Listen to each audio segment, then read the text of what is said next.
autre candidat que peut-être, comme on a présenté déjà, que peut-être Norbert peut présenter.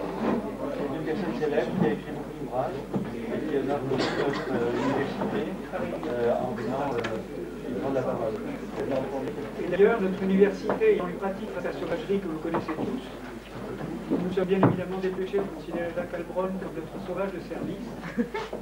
C'est pourquoi, ayant convoqué à 2 heures, j'ai l'honneur de lui permettre de parler à nos auditeurs. Et tu en prends la responsabilité. Absolument. Oui, j'ai un étudiant. Alors, le titre de ce DSS, le milieu astrologique français, ses structures et ses membres. Alors, moi, je ne vais pas simplement parler, enfin, je connais bien le milieu astrologique, je le fréquente depuis de longues années. Je pense que, en appartenant à ce milieu, d'une certaine manière, je pense que j'ai toujours gardé une certaine indifférence et une certaine distance. Je pourrais en apporter la preuve, si vous souhaitez, montrant que j'ai toujours publié des textes qui étaient plus ou moins critiques et qui posaient une certaine distance par rapport à l'astrologie. Déjà, donc j'ai une continuité, disons, une image dans le milieu astrologique, aussi une image qui sont des idéologues, tout en faisant partie. Qu'un astrologue observe en fonctionnement et puis il a répondu. J'ai complètement comme une question pour les gens qui ne sont pas consultants. Est-ce que l'astrologie est vraie ou fausse? Alors, pour les personnes, je crois qu'on se met en état d'être consultant dans le sens de client ou de client.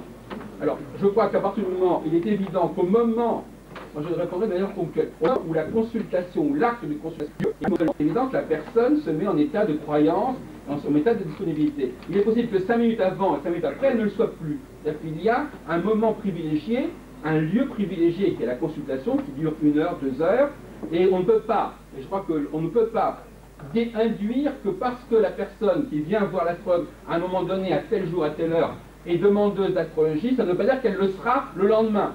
C'est-à-dire qu'il faut bien, je crois que là-dessus, il ne faut absolument faire aucune extrapolation, aucune généralisation. Au moment où ça se passe, il y a une demande, il y a une croyance. On fait une recherche approfondie, on s'aperçoit que ce qui se passe et ce qui fonctionne, c'est absolument pas des clos savoirs qu'on imagine et qu'on enseigne, c'est une autre pratique, c'est savoir-faire, et ce savoir-faire, curieusement, il n'est pas enseigné. Alors, donc finalement, une espèce d'incohérence, parce qu'on forme pendant des années des gens en leur donnant un état de savoir qui ne fonctionne pas. Je voudrais aussi terminer en disant que les astrologues, pour dire les choses clairement, ils n'en ont rien à faire de l'astrologie, je veux dire, jusqu'à un certain point. Je veux dire que dans la vie associative astrologique, dans les rencontres entre astrologues, si vous imaginez qu'ils vont étudier le thème astral ou ceci, etc., pour prendre une décision, pour déterminer l'époque d'un colloque, ou même pour choisir un collaborateur, je crois qu'il faut absolument enlever cette idée, n'est-ce pas? C'est une pratique astrologique qui est pour l'extérieur, pour le client, pour l'étudiant qui vient payer un cours ou vient payer une formation, mais je peux attester, en tout cas en ce qui me concerne, de manière très subjective, mais en tant qu'organisateur de différentes activités, je n'ai jamais rencontré sauf quelques personnages un petit peu comme ça, qu'on considère même dans le milieu astrologique comme des gens un peu bizarroïdes.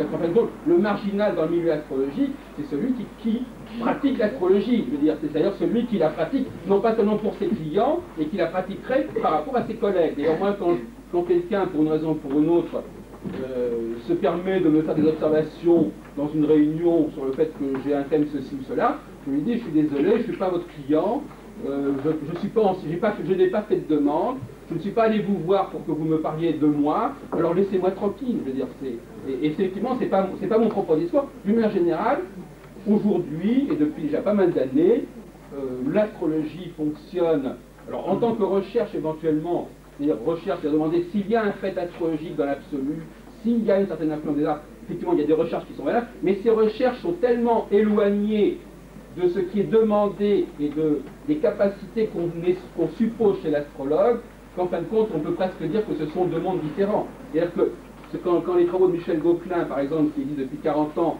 font apparaître quelques dominantes en rapport avec les mondes professionnels, tout cela, et d'ailleurs les astrologues le reconnaissent eux-mêmes, ça ne leur sert strictement à rien pour leur consultation astrologique. C'est-à-dire que ce sont des champs complètement différents. De même que l'histoire de l'astrologie, qui fait partie également, parce que c'est un monde qui est relativement éclaté malgré tout.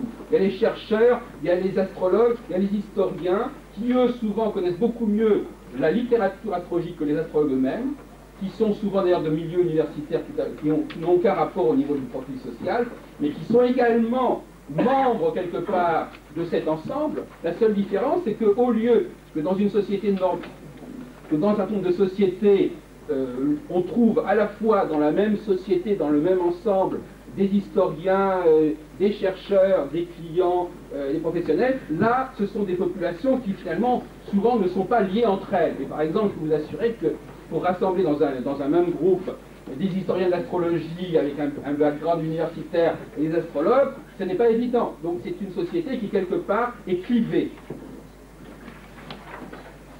Je vais faire un commentaire, mais donner mon point de vue. Moi, je vois Jacques Heilbronn comme quelqu'un qui consacre beaucoup de temps à des activités qui l'occupent tellement que même si certains croient que ces activités sont intéressées, elles ne le sont pas.